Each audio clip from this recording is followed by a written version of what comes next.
원수는 외나무 다리에서 만난다고 합니다. 얼마 전 제가 겪은 일이 딱 그 짝이었어요. 그날은 정말 아무 예고도 없이 찾아오더군요. 평범한 토요일 오후였어요. 저는 소파에 누워 쉬고 있었습니다. 그때 단골 중개사에게서 전화가 왔어요. 민영 씨, 괜찮은 매물 하나 나왔는데요. 시세보다 한 5천 원 싸게 나왔어요. 집주인이 세금 문제 때문에 급하게 처분해야 한대요. 이런 금매 흔치 않은 거 아시잖아요. 저는 귀가 번쩍 뜨였습니다. 금매는 언제나 기회니까요. 부동산 투자를 오래 해본 사람은 알아요. 이런 매물은 망설이면 남의 것이 된다는 걸요. 집주인이 살고 있어요? 아님 갭인가요? 월세 세입자가 있긴 한데 몇 달째 월세를 못 내고 있어요.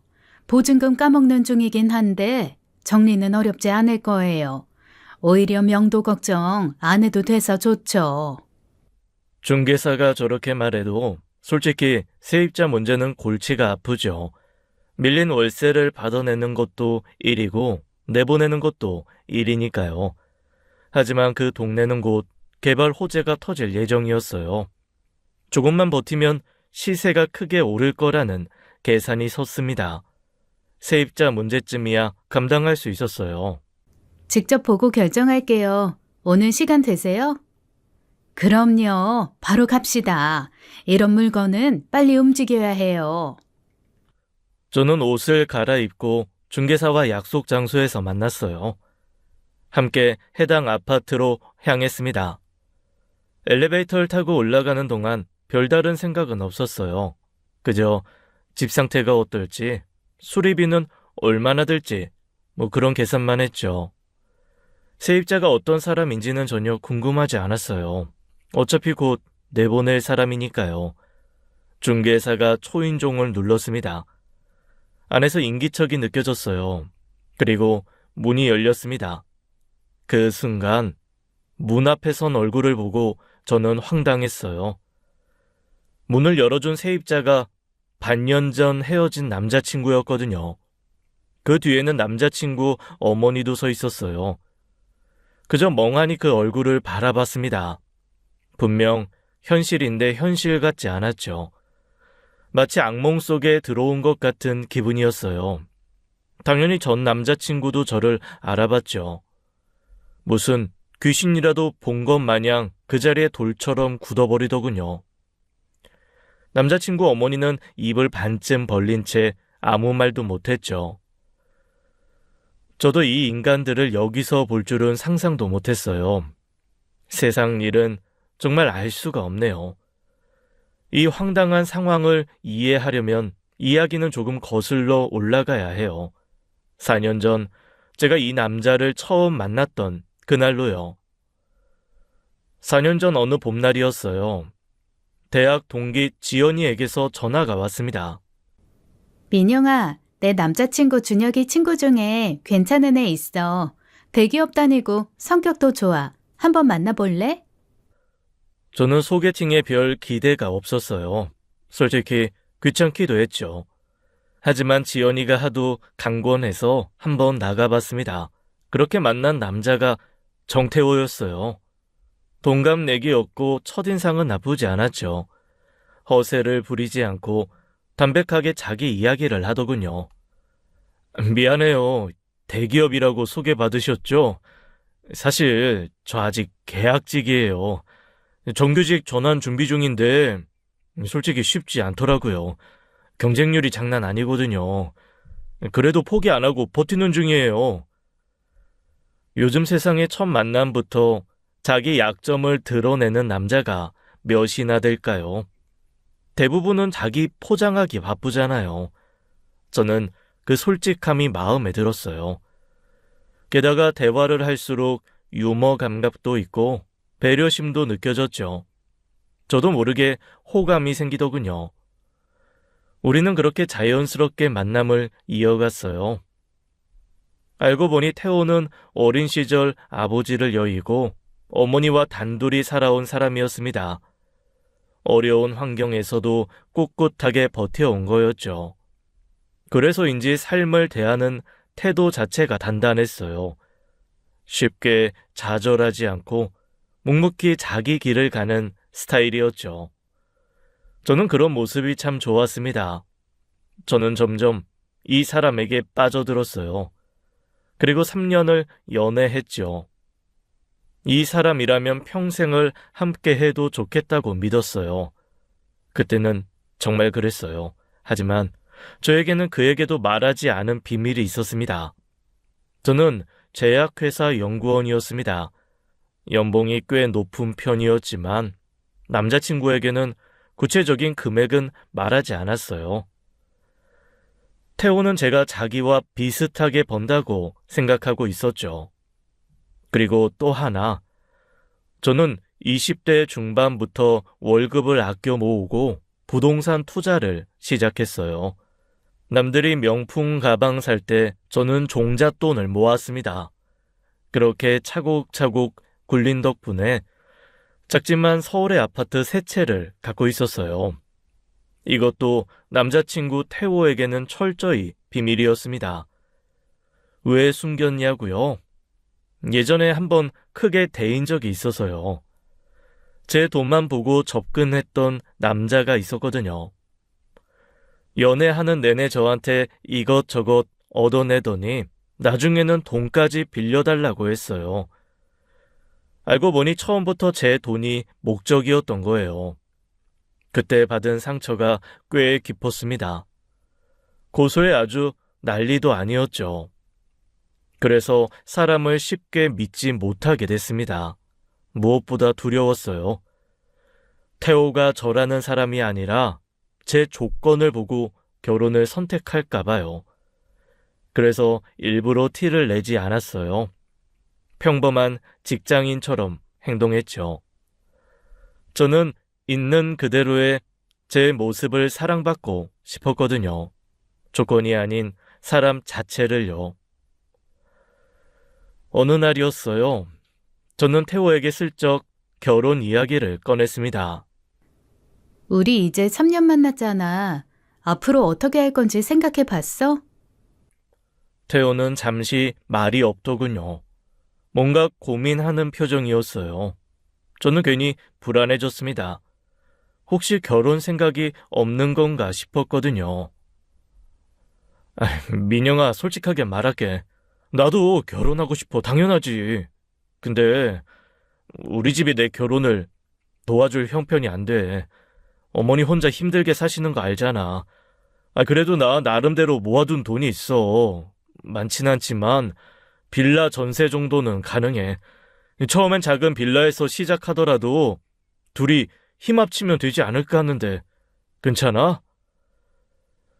저는 오히려 안심됐어요. 숨기거나 포장하지 않고 있는 그대로 말해주는 게 고마웠거든요. 저는 태호의 부담을 덜어주고 싶었습니다. 태호야, 신혼집은 둘이 반반씩 부담하자. 집은 남자가 다 해야 한다는 법 없잖아. 요즘 집이 얼마나 비싼데. 한쪽이 모두 책임지려고 하면 그 사람만 힘드니까 공평하게 가자. 진짜 괜찮아? 나 때문에 괜히 부담 갖는 거 아니야? 무슨 소리야. 둘이 힘 합치면 못할 게 뭐가 있겠어. 집은 같이 돈 모아서 구하자. 태호는 고맙다며 제 손을 꼭 잡았어요. 저는 그 모습에 가슴이 따뜻해졌습니다. 화려한 조건보다 함께 만들어 가자는 마음이 또 귀하게 느껴졌죠. 그렇게 우리는 결혼 비용은 서로 반반씩 부담하기로 했어요. 그리고 양가 부모님께 인사를 드리기로 했습니다. 먼저 태호를 데리고 저희 집에 갔어요. 부모님은 처음 만나는 사윗감을 따뜻하게 맞아주셨죠. 어머니는 며칠 전부터 준비하셨는지 상다리가 휘어지게 음식을 차려 놓으셨어요. 어머, 어서 와요. 많이 먹어요. 태호는 어머니의 환대에 어쩔 줄 몰라 하더군요. 연신 감사하다며 고개를 숙였어요. 아버지는 태호에게 술 한 잔을 권하셨습니다. 자네 술 좀 하나. 내가 사람 볼 때 술버릇을 꼭 봐. 주서 있는 놈은 무조건 걸러야 하거든. 아버님, 저 술이 세지 않습니다. 하지만 오늘은 아버님이 주시는 거니까 감사히 받겠습니다. 아버지는 계속 술을 권하셨지만 태호는 끝까지 흐트러지지 않았어요. 예의 바르게 받아 마시면서도 절대 취한 귀색을 보이지 않더군요. 저는 내심 태호가 대견했습니다.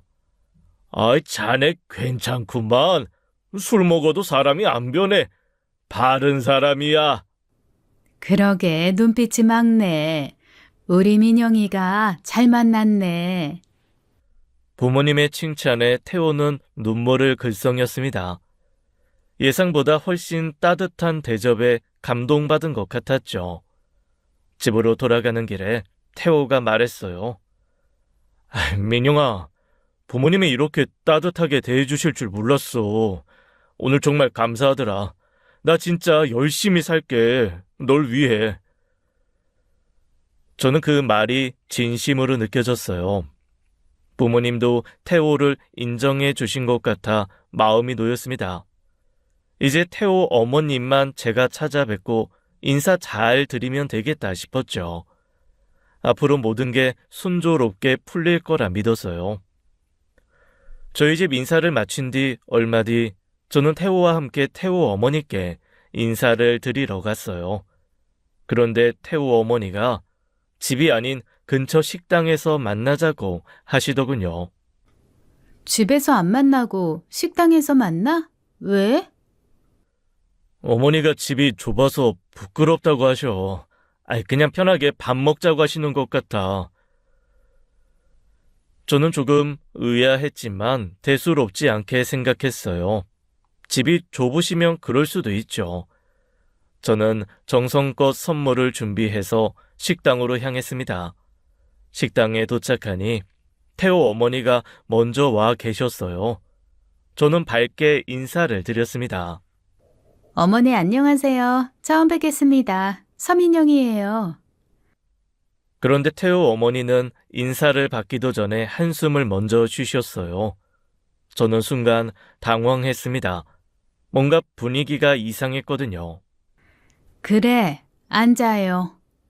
자리에 앉자마자 태호 어머니가 입을 여셨어요. 우리 집이 형편이 안 좋아요.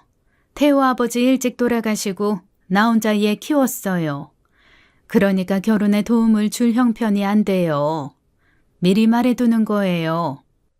첫 만남에 이런 말씀을 하시다니 진짜 너무 당황스럽더라고요. 저는 좀 많이 놀랐지만 애써 웃으며 대답했어요. 어머니, 괜찮아요.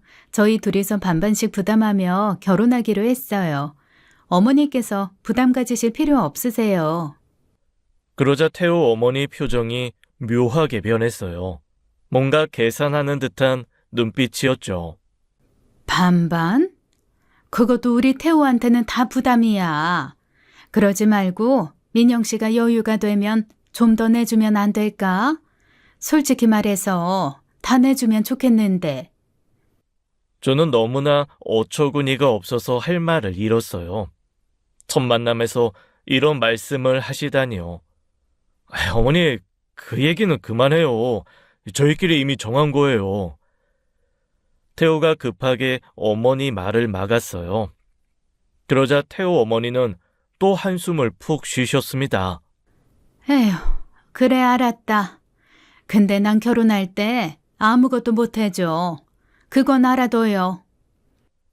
밥이 나왔지만 입맛이 없었어요. 태호 어머니는 밥을 먹는 내내 형편이 어렵다는 얘기만 반복하셨죠. 태호 결혼하면 나는 어떻게 살아야 하나 모르겠네. 내가 다 늙어서 혼자 남겨지면 뭘 해야 할지. 저에 대한 질문은 없었어요. 제가 뭘 하는지, 또 어떤 사람인지, 저희 부모님은 뭐 하시는 분인지, 그 어떤 것도 관심이 없는 것 같았습니다. 저희 부모님이 태호에게 해주셨던 따뜻한 환대가 자꾸 떠올랐어요. 비교가 되니 제 속이 쓰렸죠. 식사가 끝나고 태호가 저를 집까지 데려다 줬어요. 민영아, 미안해. 어머니가 결혼 때 아무것도 못 해주시니까 부담을 느끼시는 것 같아. 원래 저런 분이 아닌데 이해해줘. 마음 한구석이 무거웠습니다. 아니, 정확히는 불쾌했어요. 어머님이 너 결혼하면 본인은 어떻게 사냐고 하셨잖아. 그게 무슨 뜻이야? 지금 어머님은 어떻게 생활하고 계신 건데? 어머니 식당에서 일하셔. 주방 보조로. 근데 수입이 크지는 않아서 그냥저냥 사시긴 해. 얼마나 버시는데? 정확히는 모르겠는데 아마 200만 원 조금 넘을 거야. 그럼 우리 결혼하면 어머니 생활비는 어떻게 해? 우리가 드려야 해? 무슨, 그냥 조금씩 용돈 드리려고. 많이는 아니고 그냥 보태드리는 정도로. 조금씩이 얼만데? 한 3, 40만 원? 그 정도면 어머니 생활에 보탬이 되실 것 같아. 저는 좀 더 확실하게 짚고 넘어가고 싶었습니다. 이건 우리 결혼 생활에 직접적인 영향을 주는 문제니까요. 태호야, 솔직하게 말해줘. 어머니 생활을 네가 계속 책임져야 하는 거야? 우리 결혼하고 나서도? 절대 그런 거 아니야. 어머니도 일을 하고 계시잖아. 내가 조금만 보태드리면 돼. 우리 살림에 부담 줄 정도는 절대 아니야. 그건 확실해. 근데 어머님이 왜 그런 말씀을 하셔? 어머니가 하신 말씀 들으니까 내가 좀 걱정이 되네. 솔직히 나한테 결혼 비용 다 내라고 하신 것도 그렇고. 그건 어머니가 좀 걱정이 많으셔서 그래. 평생 혼자 고생하시면서 나 키우셨는데 내가 갑자기 결혼한다니까 불안하신가 봐. 혼자 사시는데.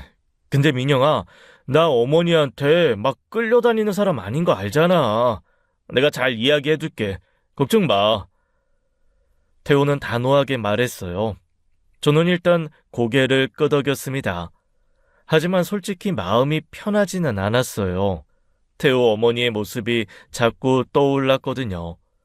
처음 만남부터 한숨을 쉬시던 모습, 결혼 비용을 제가 다 내면 좋겠다던 그 말씀, 아들이 결혼하면 자기는 어떻게 사냐던 그 말투, 뭔가 이 결혼이 시작부터 영 불안불안했습니다. 제 표정이 좋지 않았나 봐요. 태호가 제 손을 잡으며 말했습니다.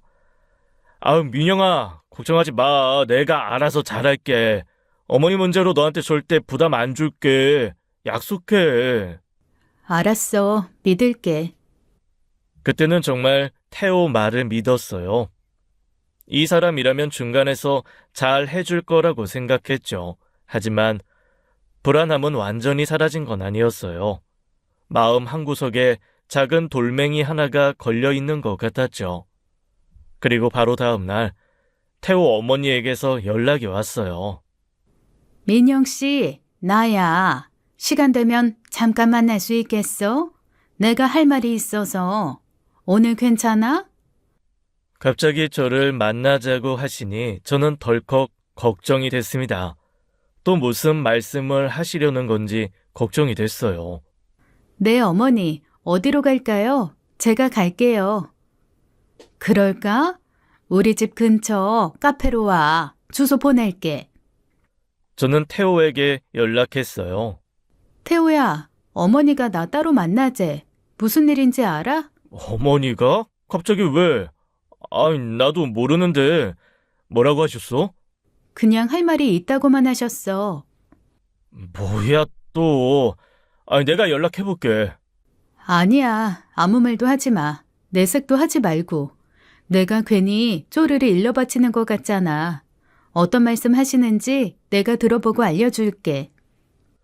저는 태호 어머니가 지정한 카페로 향했습니다. 솔직히 발걸음이 무거웠어요.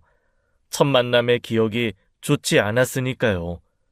카페에 도착하니 태호 어머니가 먼저 와 계셨어요. 저는 자리에 앉으며 인사를 드렸습니다. 어머니, 안녕하세요. 그래 왔어? 앉아. 태호 어머니는 커피를 한 모금 마시더니 입을 여셨어요. 내가 왜 불렀냐면 저번에 식당에서 내가 한 말 때문에 오해가 있을까봐 그래. 네? 내가 형편이 어렵다고 한 건 사실이야. 그건 맞아. 근데 그렇다고 너희한테 손 벌릴 생각은 전혀 없어. 금전적으로 도움을 구할 일은 일절 없을 거야. 그건 확실히 해두려고. 혹시 오해할까봐. 저는 조금 놀랐어요. 예상과 다른 말씀이셨거든요. 내 생활은 내가 알아서 해. 지금까지도 혼자 해왔고, 앞으로도 그럴 거야. 너희한테 기대거나 짐이 될 생각 없으니까 걱정 마. 어머니, 그렇게 말씀해 주시니 감사합니다. 그리고 하나 더. 너희 결혼하면 둘이서만 잘 살아. 나는 간섭 안 해. 명절에 억지로 올 필요도 없고 시댁이니 뭐니 그런 거 신경 쓸 필요 없어. 서로 각자 살면 돼. 알았지? 저는 그 말에 오히려 마음이 편해졌어요. 간섭하지 않겠다는 뜻이잖아요. 그래. 오늘 부른 건 그것 때문이야.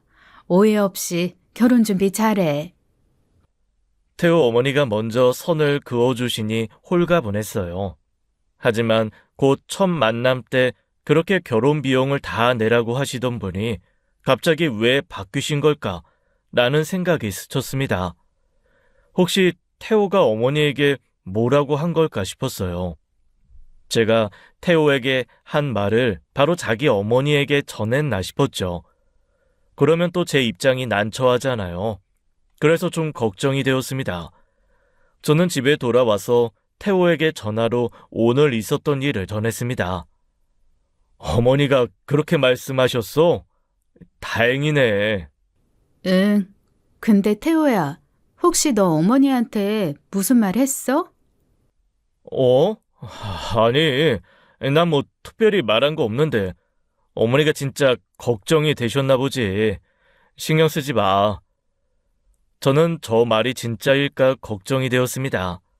하지만 좋게 생각하기로 했어요. 말을 했다면 태호가 중간에서 제 뜻을 오해 없이 잘 전달한 거고, 말 안 했으면 어머니가 스스로 좋은 방향으로 생각을 정리하신 거라 생각했죠. 어느 쪽이든 나쁘진 않았어요. 그래서 그때는 정말 안심이 됐습니다. 이렇게 천천히 맞춰가며 결혼을 진행하면 된다 생각했죠. 저는 태호를 믿고 결혼을 준비하기로 했어요. 태호도 모아둔 돈이 있으니 예정대로 반반 결혼을 진행하면 된다고 생각했죠. 그럼 이제 본격적으로 준비해 볼까? 예식장부터 알아봐야지. 그래, 그러자. 근데 민영아, 나 한 가지 부탁할 게 있어. 뭔데? 나 이번 달부터 정규직 전환 심사 시즌이야. 회사에서 실적 평가도 있고 면접도 봐야 하거든. 당분간은 심사 준비에 집중해야 할 것 같아. 결혼 준비에 많이 신경을 못 쓸 수도 있어. 미안해. 저는 이해했어요. 정규직 전환이 얼마나 중요한 건지 저도 남자친구만큼 알고 있었으니까요. 무엇보다 태호가 정규직이 되면 저희 결혼 생활도 더욱 좋을 테고요. 괜찮아. 일단 심사에 집중해. 내가 할 수 있는 건 먼저 혼자 알아볼게. 합격하면 그때 같이 하면 되지 뭐. 고마워, 민영아. 내가 꼭 합격할게. 조금만 기다려줘. 그때부터 저는 거의 혼자서 결혼 준비를 했어요. 퇴근하고 예식장 투어를 다니고 주말에는 스드메 업체를 돌아다녔죠. 스튜디오, 드레스, 메이크업 견적을 받고 비교하는 것도 다 제 몫이었어요. 틈틈이 신혼집 매물도 검색했습니다. 업체마다 가격도 다르고 조건도 달라서 머리가 아팠어요. 친구들한테 물어보고 인터넷 후기도 뒤지고 직접 발품을 팔아가며 알아봤죠. 태호는 가끔 연락이 올 때마다 미안하다고 했어요. 민혁아, 나 요즘 너무 바빠서 연락도 잘 못하고 너무 미안하다. 심사 끝나면 내가 진짜 다 보상할게. 매주 결혼 박람회 같이 다니자. 괜찮아. 지금은 심사가 더 중요하잖아. 신경 쓰지 말고 준비 잘하세요. 고마워. 진짜 고맙다. 솔직히는 힘들었어요. 결혼은 둘이 하는 건데 저 혼자 뛰어다니는 기분이었거든요. 회사 끝나고 피곤한 몸 이끌고 업체 상담 다니는 게 쉽지 않았습니다. 그래도 태호가 합격하면 다 괜찮아질 거라고 스스로를 다독였어요. 지금 조금 고생하면 나중에 좋아질 거라고요. 그러던 어느 날 저녁 태호에게서 전화가 왔어요. 목소리부터 달랐습니다. 민영아, 나 정규직 됐어. 진짜? 축하해. 너무 축하해, 태호야. 진짜 고생했다. 잘 됐다. 고마워. 민영이 네가 기다려줘서 합격한 거야. 진짜 고마워. 이제 결혼 준비 나도 같이 할게. 그동안 혼자 고생했잖아. 미안하고 고마워. 아니야, 됐어. 합격한 게 중요하지. 진짜 축하해. 전화를 끊고 저는 기뻐했어요. 드디어 태호가 정규직이 됐구나. 그동안 고생한 보람이 있다는 생각이 들었죠. 이제 둘이 안정적으로 결혼 준비를 할 수 있겠다 싶었습니다. 하지만 그 기쁨은 오래가지 않았어요. 남자친구 정규직 합격 소식이 있고 며칠 뒤였어요. 태호 어머니에게서 연락이 왔습니다. 민영 씨, 나야. 할 얘기가 있어서 그러는데 시간 돼? 내 어머니 무슨 일이세요? 만나서 얘기하자. 저번 그 카페로 와. 전화를 끊고 저는 조금 긴장이 됐어요. 예비 시어머니 되시는 분이 갑자기 또 만나자고 하시니까요. 하지만 이번에는 좋은 얘기일 거라 생각했어요. 태호가 정규직 됐으니 축하 얘기라도 하시려나 싶었죠. 제 착각이었습니다. 약속 장소에 도착하니 태호 어머니가 먼저 와 계셨어요. 그런데 표정이 전과 달랐습니다. 어딘가 들떠 보였어요. 왔어. 앉아. 내 어머니 잘 지내셨어요? 잘 지내지. 요즘 내가 기분이 너무 좋아서. 우리 태호 소식 들었지? 네, 정규직 됐다고요. 정말 축하드려요, 어머님. 그래, 고마워. 근데 민영 씨, 대기업 정규직이 얼마나 대단한 건지 알아? 저는 갑자기 무슨 말씀인가 싶었어요. 연봉이 확 오르거든. 복지도 좋고 성과급도 어마어마해. 거기다 안정적이잖아. 평생 먹고 살 걱정 없고. 요즘 세상에 대기업 정규직이 얼마나 귀한데. 들리는 얘기로는 그 서울대 나와도 요즘 팡팡 집에서 논다더라. 태호 어머니는 신이 나서 아들 자랑을 늘어놓으셨어요. 저는 그냥 듣고만 있었습니다. 뭐 그때까지는 기분이 저도 좋았거든요. 제 남자친구 자랑이기도 하니까요. 그래서 열심히 맞장구 쳐드렸죠. 그런데 잠시 후였어요. 솔직히 말해서 민영 씨 복 받은 거야. 우리 태호 같은 남자 만나기 쉽지 않거든. 대기업 정규직에 성실하고 착하지 이런 남자가 어디 있어? 민영 씨가 태호 비정규직일 때 만난 걸 첫눈으로 알아야지. 저는 좀 불쾌했지만 내색하지 않았어요. 그냥 웃으며 넘기려 했죠. 내 어머니 태호 씨가 열심히 해서 좋은 결과 얻은 거죠. 그래, 맞아. 그래서 말인데 민영 씨, 그것 때문에 내가 오늘 할 얘기가 있어. 태호 어머니가 갑자기 표정을 바꾸며 본론을 꺼내셨어요. 이제 우리 상황이 달라졌잖아. 우리 태호가 대기업 정규직이 됐으니까. 그래서 말인데 신혼집은 민영 씨 쪽에서 전액 부담하는 게 맞는 것 같은데? 네? 뭘 놀라? 다 이렇게 한다더라. 그리고 신혼집 위치도 우리 집 근처로 잡아. 내가 봐둔 아파트가 있거든? 거기로 전세 구해와.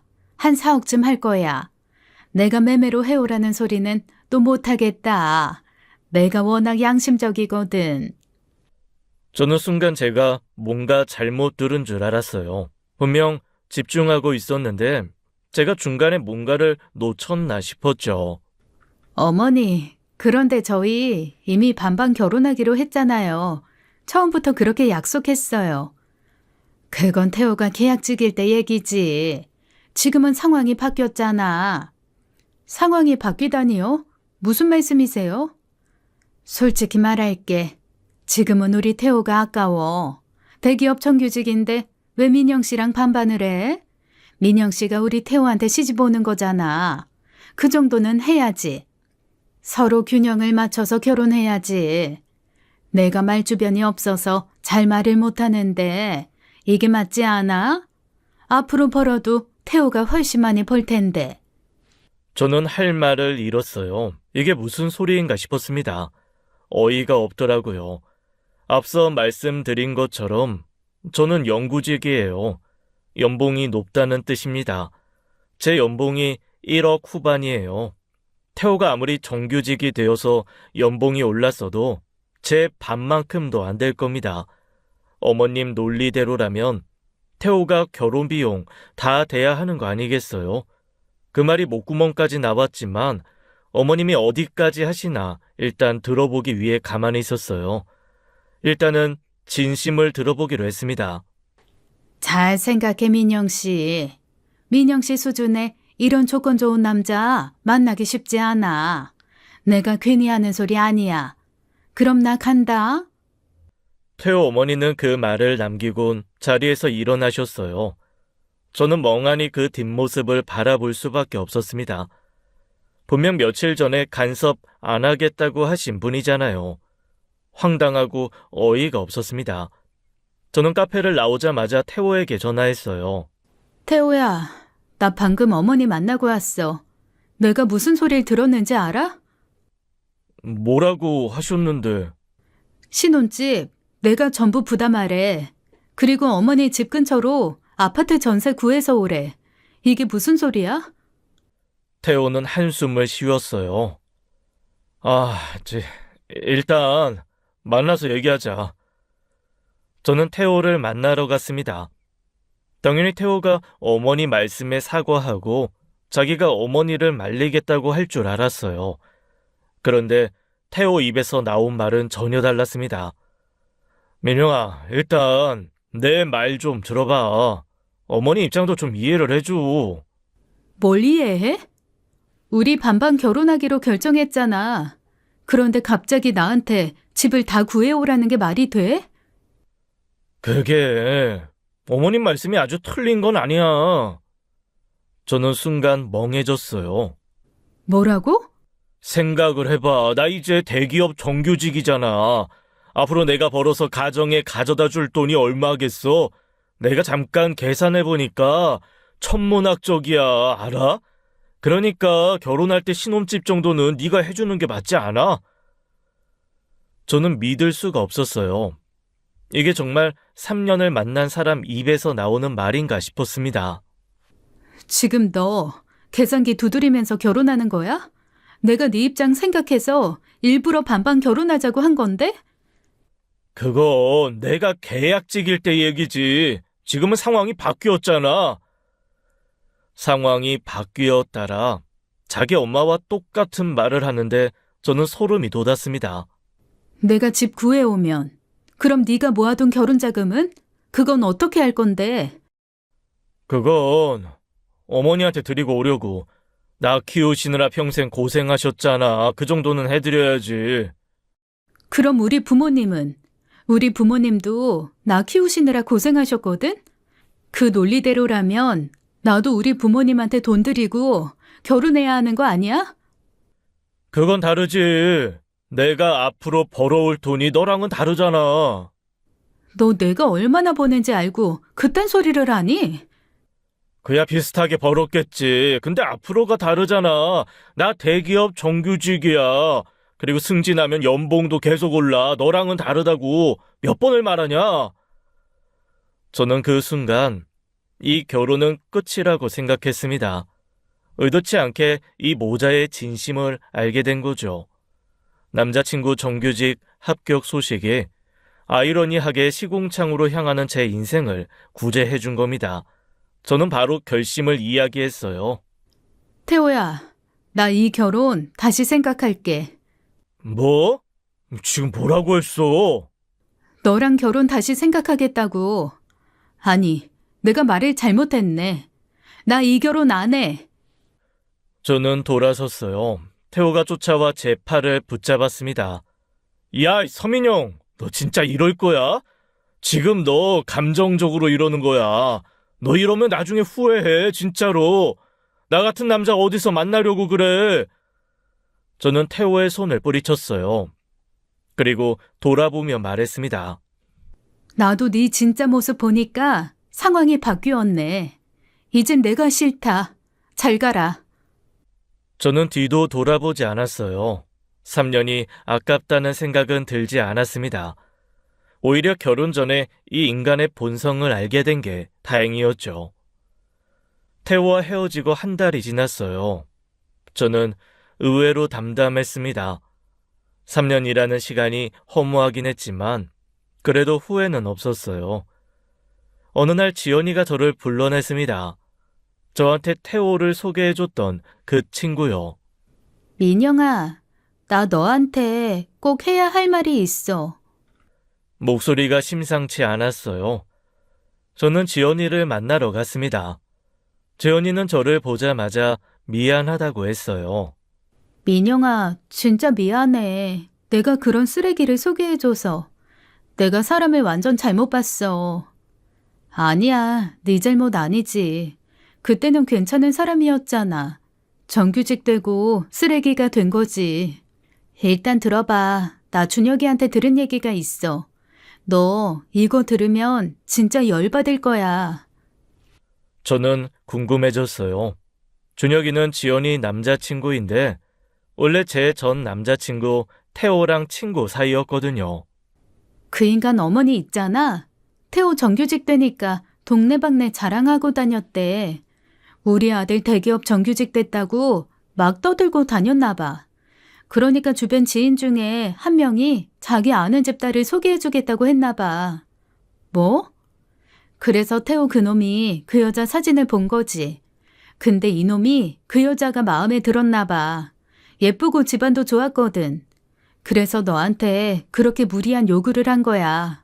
네가 요구 들어주면 좋고 아니면 그 여자랑 맞선 보려고.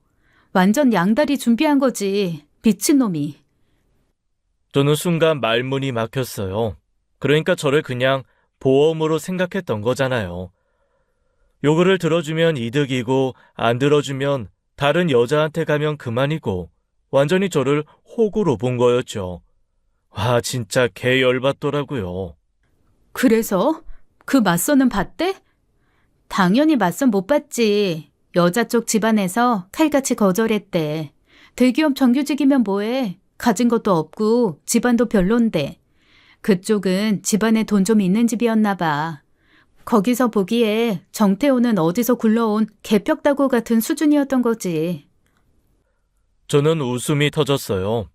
어이가 없어서 나오는 웃음이었죠. 진짜? 거절당했어? 완전 망신당했대. 요즘 세상에 대기업 다닌다고 뭐가 그렇게 대단하냐고. 그런 사람 널리고 널렸다고. 지들이 도대체 뭔데? 대참 어이가 없어서. 그러니까 정규직 됐다고 자기가 무슨 재벌 도련님 된 줄 알았나 봐. 진짜 그 인간 꼴 좋다. 너한테 그렇게 굴더니 결국 혼자 남은 거잖아. 천벌받은 거야. 우리는 그날 밤새 태호 욕을 했어요. 속이 다 시원하더라고요. 저는 집에 와서 어머니에게 이 이야기를 말씀드렸습니다. 뭐? 그딴 놈이 딴 여자 맞선 보려고 그랬다고? 나 그냥 보험이었던 거야. 아이고, 그 개놈의 새끼 잘 헤어졌다. 그런 놈이랑 결혼했으면 평생 속 썩었어. 민영아, 너 진짜 잘한 거야. 알아, 엄마. 나도 그렇게 생각해. 그놈 엄마도 똑같다. 모자가 완전 한통속이야. 아휴, 그런 집안이랑 인연 안 맺은 게 천만다행이다. 어머니 말씀에 저도 고개를 끄덕였어요. 정말 결혼 전에 알게 돼서 다행이었습니다. 남자친구와 헤어지고 저는 오히려 홀가분했어요. 결혼 준비하느라 바쁘던 시간이 사라지니 일에 더 집중하게 됐죠. 덕분에 회사에서 성과도 좋았고 투자할 여유도 생겼습니다. 그렇게 1년쯤 지났을 때였어요. 어느 날 단골 중개사에게서 연락이 왔습니다. 민영 씨, 괜찮은 매물 하나 나왔어. 곧 개발 호재 터질 동네라 장기 투자로 딱이에요. 갭투라 투자금도 크지 않고. 세입자는 어때요? 그게 몇 달째 월세를 밀리고 있어. 보증금 까먹는 중이긴 한데 어차피 명도 문제는 크지 않을 거예요. 저는 일단 직접 보고 결정하겠다고 했어요. 집 상태를 확인해야 투자 가치를 판단할 수 있으니까요. 약속한 날 중개사와 함께 해당 아파트를 방문했습니다. 엘리베이터를 타고 올라가며 별 생각이 없었어요. 그냥 평소처럼 매물 보러 가는 거였으니까요. 하지만 그 집에 들어선 순간 아주 기겁을 했어요. 문 앞에 서 있는 게 전 남자친구였거든요. 전 남자친구 어머니도 있었고요. 저는 멍하니 그 얼굴들을 바라봤습니다. 이 사람들이 여기서 월세로 살고 있었던 거예요. 대기업 정규직이라며 그렇게 우쭐대더니 이 모양이구나 싶었죠. 그러면서도 월세는 대체 왜 밀리고 있는 건지 의아했어요. 태호도 저를 알아봤습니다. 민혁아, 너 여기 왜? 저는 대답하지 않았어요. 이미 헤어진 지 1년이나 된 사람이잖아요. 관심도 없고 대화할 이유도 없었고 그냥 귀찮았습니다. 저는 애써 표정을 관리하며 집안을 둘러보기 시작했어요. 민영아, 잠깐만. 나랑 얘기 좀 하자. 할 말 없어요. 저는 차갑게 말하고 집 구조를 살폈습니다. 중개사가 옆에서 설명을 이어갔어요. 민영 씨, 여기 구조 괜찮죠? 제가 저번에 소개해드려서 계약하셨던 그 집처럼 여기도 좋은 매물이에요. 그때도 후회 없으셨잖아요. 그 말에 태호와 태호 어머니가 동시에 굳었습니다. 저번에 계약? 그게 무슨 말이에요? 이분 어려서부터 부동산에 관심이 많으셔서 지금 서울에 건물이랑 집이 여러 채 있으세요. 부동산 보는 눈이 있으셔. 그 순간 태호 얼굴이 일그러졌어요. 태호 어머니는 입을 반쯤 벌린 채 저를 쳐다봤죠. 저는 중개사에게 조용히 말했습니다. 그런 말 안 하셔도 돼요. 죄송해요. 집 다 봤어요. 나가죠. 저는 그 집을 나왔습니다. 뒤에서 태호가 뭐라고 외치는 것 같았지만 돌아보지도 않았어요. 집을 나와서 저는 고민에 빠졌어요. 솔직히 그 집을 사기가 좀 찜찜했거든요. 하필이면 전 남자친구가 살고 있는 집이라니요. 게다가 월세까지 밀리는 전 남친 집이니 생각만 해도 피곤해질 것 같았어요. 무엇보다 저 인간들이랑 다시 엮이는 것 자체가 싫었거든요. 저는 중개사에게 이번 건은 넘기겠다고 말하려 했습니다. 그런데 중개사가 적극적으로 말렸어요. 민영 씨, 진짜 이 매물 놓치면 아까워요. 개발 호재 확실하고 입지도 좋잖아요. 제가 집주인한테 연락해봤는데 바로 계약하시면 1,000만 원 더 깎아주신대요. 이 정도면 진짜 남는 장사예요. 저는 곰곰이 생각해보니 맞는 말이었습니다. 전 남자친구 피하겠다고 좋은 투자 기회를 날리는 게 맞나? 그건 바꿔 말하면 그 인간 때문에 내가 손해를 보는 거잖아요. 왜 내가 손해를 봐야 하나요? 결국 저는 결심했어요. 계약 진행할게요. 며칠 뒤 매매 계약이 완료됐습니다. 이제 그 집은 제 소유가 된 거예요.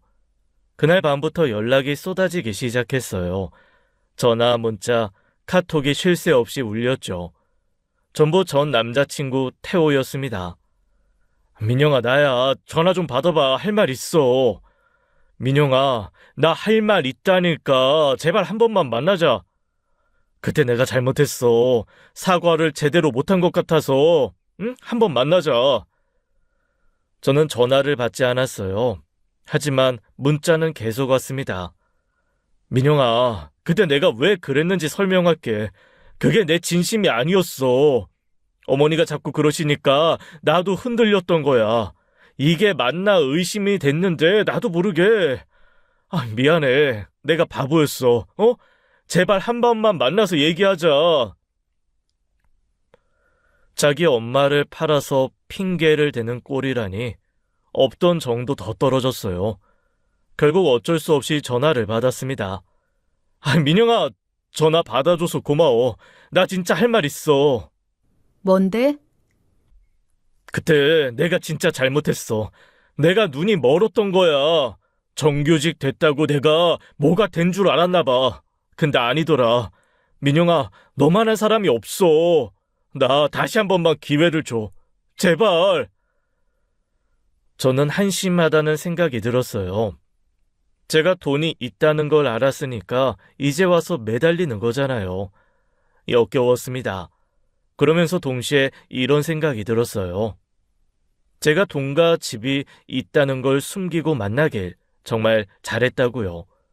만약 처음부터 알았다면 어땠을까요? 이 인간이 얼마나 감쪽같이 저를 속이고 결혼까지 했을지 생각만 해도 끔찍했습니다. 태호야, 나 너한테 관심 없어. 그러니까 다시는 연락하지 마.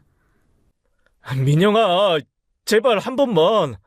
다시는 연락하지 마. 차단한다. 저는 전화를 끊었어요. 그리고 바로 태호 번호를 차단해버렸습니다. 그런데 문제는 번호를 차단해도 끝이 아니었다는 겁니다. 며칠 뒤 모르는 번호로 전화가 왔습니다. 전화를 받으니 태호였어요. 민영아, 나야. 제발 끊지 마. 할 말 있어. 저는 바로 끊고 그 번호도 차단했어요. 그러자 또 다른 번호로 연락이 왔습니다. 카카오톡 아이디도 바꿔가며 집요하게 메시지를 보내왔죠. 민영아, 제발 한 번만 만나자. 내가 진짜 잘못했어. 한 번만 다시 기회를 줘. 너 아니면 안 돼. 제발. 저는 전부 차단했어요. 하지만 이놈은 귀엽고 선을 넘어버리고 말더라고요. 어느 날 퇴근길이었어요. 회사 앞에 누가 서 있었습니다. 태호였어요. 소름이 돋았죠. 민영아! 저는 무시하고 지나가려 했어요. 태호가 따라왔습니다. 민영아, 제발. 5분만 얘기하자. 그리고 나서 네가 싫다고 하면 진짜 포기할게. 싫어. 됐지? 민영아, 나 너 없으면 안 돼, 진짜야. 그때 내가 미쳤었어. 제발 한 번만. 우리 결혼까지 하려고 했잖아. 그랬지. 근데 네가 다 망쳤지. 기억 안 나? 너 이러는 거 이거 스토킹이야. 계속 이러면 나 경찰에 신고한다. 경찰? 야, 민영아, 나야. 3년 만난 나라고. 왜 그래? 못할 것 같아? 태호는 그 자리에서 주저앉아 울기 시작했어요. 한심하기 짝이 없었습니다. 저는 돌아보지 않고 걸었어요. 다음날 저는 경찰서에 갔습니다. 스토킹 피해 사실을 신고하고 접근금지 명령을 신청했어요. 다행히 빠르게 처리가 됐습니다. 이제 태호가 저한테 접근하면 처벌받게 되는 거예요. 그 주 주말 저는 지연이를 만났어요. 술 한잔 하면서 그동안 있었던 일을 털어놨습니다. 뭐? 그 인간이 회사 앞까지 찾아왔다고? 미친 거 아니야? 완전 소름 돋았어. 그래서 접근금지 명령 받아냈어. 잘했어. 절대 다시 만나지 마. 그런 놈은 한 번 만나주면 계속 매달려. 아예 씨를 말려야 해. 당연하지. 그럴 생각 눈꽃만큼도 없어. 그때 지연이가 뭔가 생각난 듯 말했어요. 아, 맞다. 나 준혁이한테 들은 얘기 있어. 그 인간 왜 그렇게 됐는지 알아? 뭔데? 그놈이 정규직 되고 나서 자신만만해졌잖아. 그래서 모아둔 돈으로 스포츠 토토를 했대. 스포츠 토토? 도박이지 뭐. 거기서 돈 다 날렸대. 근데 더 웃긴 건 뭔지 알아?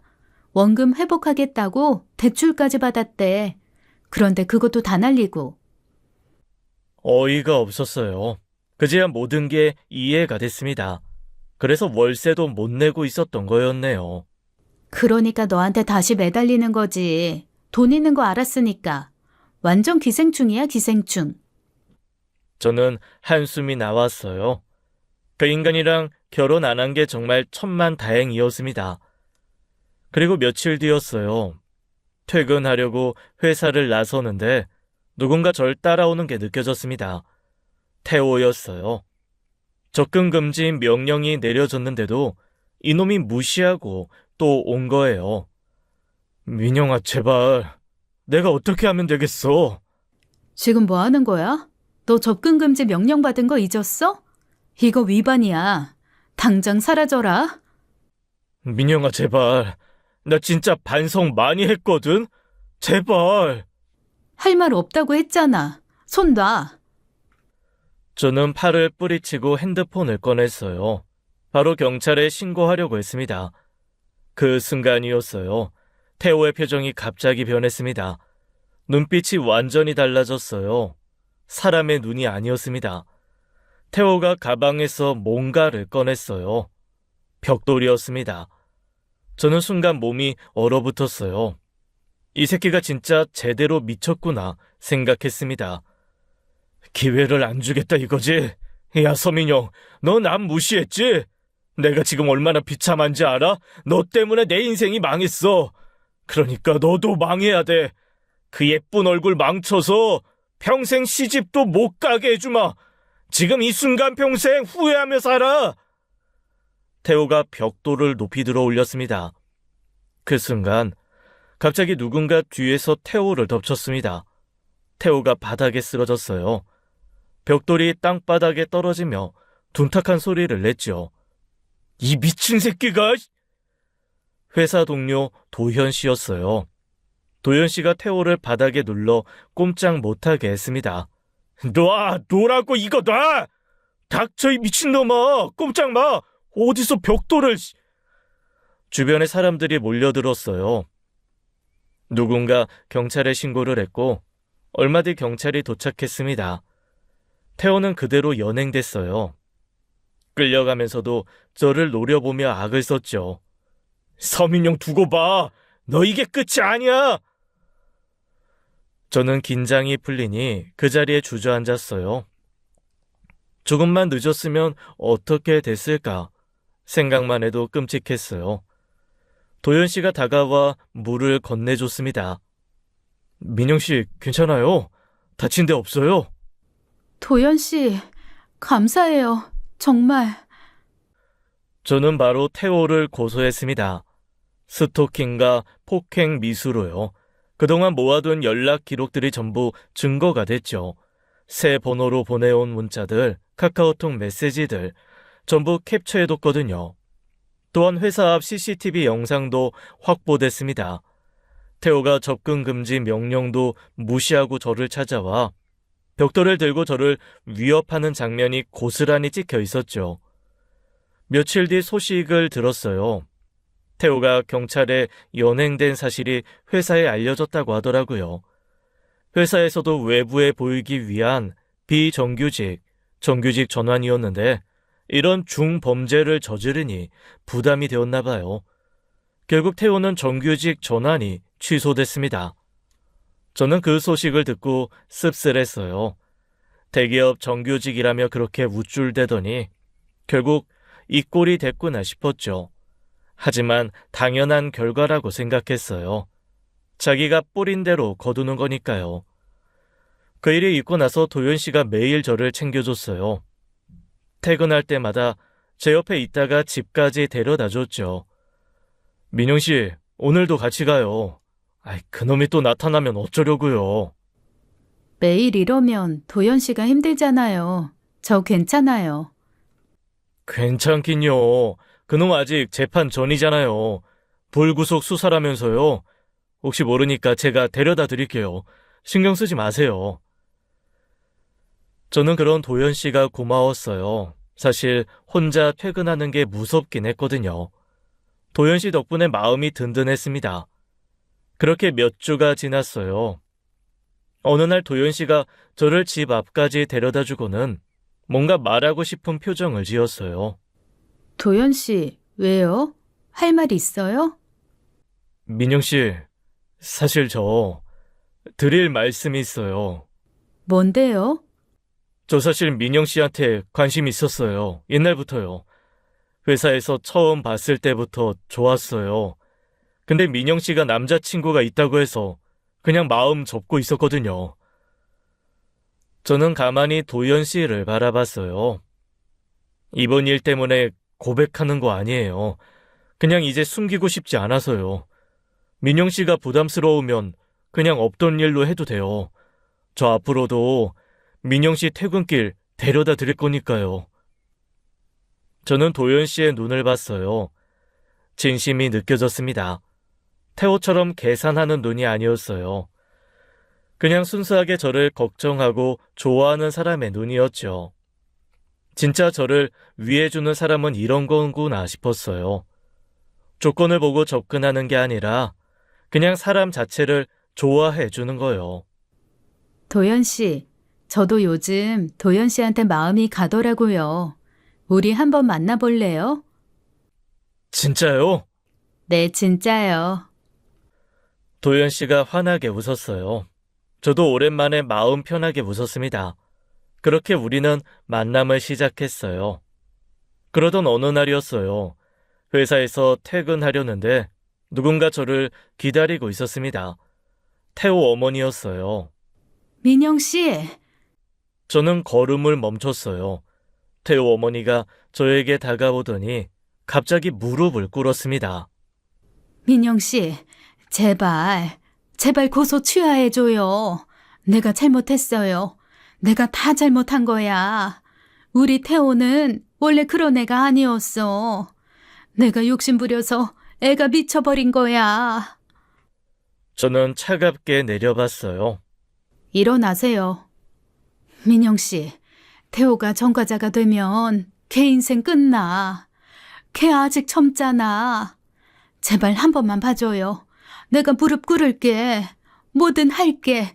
제발. 태호 어머니가 펑펑 울었어요. 하지만 저는 마음이 움직이지 않았습니다. 어머니, 태호가 저한테 뭐라고 했는지 아세요? 제 얼굴을 망쳐서 평생 시집도 못 가게 하겠다고 했어요. 벽돌로 제 얼굴을 내리치려고 했다고요. 제가 죽을 뻔했어요. 그런데 제가 왜 용서를 해요? 민영 씨, 태호 어머니는 아무 말도 못했어요. 저는 계속 말했습니다. 용서 못해요. 절대로. 고소 취하 없어요. 민영 씨, 제발. 그리고 어머니, 저 집주인으로서 드릴 말씀이 있어요. 태호 어머니가 고개를 들었어요. 눈이 불안하게 흔들렸죠. 월세가 3개월째 밀렸네요. 이번에 계약 해지 통보합니다. 일주일 안에 집 비워주세요. 뭐? 민영 씨, 그건 너무... 너무한 건 누가 먼저 했죠? 일주일이에요. 안 비우시면 법적으로 처리할게요. 저는 돌아섰어요. 뒤에서 태호 어머니가 울부짖는 소리가 들렸지만 돌아보지 않았습니다. 일주일 뒤 태호와 태호 어머니는 짐을 싸서 이사를 갔어요. 저는 끝까지 합의해주지 않았습니다. 재판이 열렸어요. 증거가 명확했죠. 스토킹, 흉기 휴대, 폭행 미수, 게다가 접근 금지 명령을 어긴 상태에서 저지른 범행이었으니까요. 판결이 나왔습니다. 징역 1년형이었어요. 저는 법원을 나오며 하늘을 올려다봤어요. 드디어 끝이구나 싶었습니다. 길고 지독했던 악몽이 끝난 거예요. 도연 씨가 법원 앞에서 기다리고 있었어요. 민영 씨, 수고했어요. 이제 다 끝났어요. 네, 끝났어요. 저는 도연 씨의 손을 잡았어요. 이제 진짜 새로 시작하는 거라고 생각했습니다. 그로부터 몇 달이 지났어요. 저는 평온한 일상을 되찾았습니다. 아침에 눈을 뜨면 불안하지 않고 퇴근길에 뒤를 돌아보지 않아도 되는 날들이요. 도연 씨와의 만남은 여전히 이루어지고 있어요. 함께 밥을 먹고 영화를 보고 주말에는 같이 산책을 하지요. 특별할 것 없는 일상이지만 그게 얼마나 소중한 건지 이제는 알아요. 도연 씨는 제 조건을 보고 다가온 사람이 아니에요. 제가 부동산을 몇 채 가지고 있는지 연봉이 얼마인지 모르고 저를 좋아해 줬죠. 그냥 저라는 사람 자체를 좋아해 주는 거예요. 그게 얼마나 귀한 건지 이제는 뼈저리게 느낍니다. 돌이켜보면 제가 재력을 숨기고 연애한 건 정말 잘한 선택이었어요. 만약 처음부터 다 보여줬다면 어땠을까요? 태호 같은 사람이 얼마나 교묘하게 저를 속였을지 모르죠. 어쩌면 결혼까지 해서 평생을 속으며 살았을 수도 있어요. 생각만 해도 끔찍합니다. 이번 일을 겪으면서 저는 하나를 확실히 깨달았어요.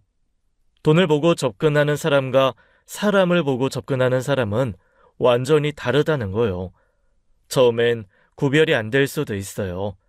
하지만 시간이 지나면, 특히 상황이 바뀌면 본성이 드러나죠. 태호가 딱 그랬잖아요. 정규직 되기 전과 후가 완전히 달랐으니까요. 사람의 본성은 위기 상황에서 드러난다는 말이 있어요. 저는 그 말에 한 가지를 더하고 싶어요. 사람의 본성은 상황이 좋아질 때도 드러난다고요.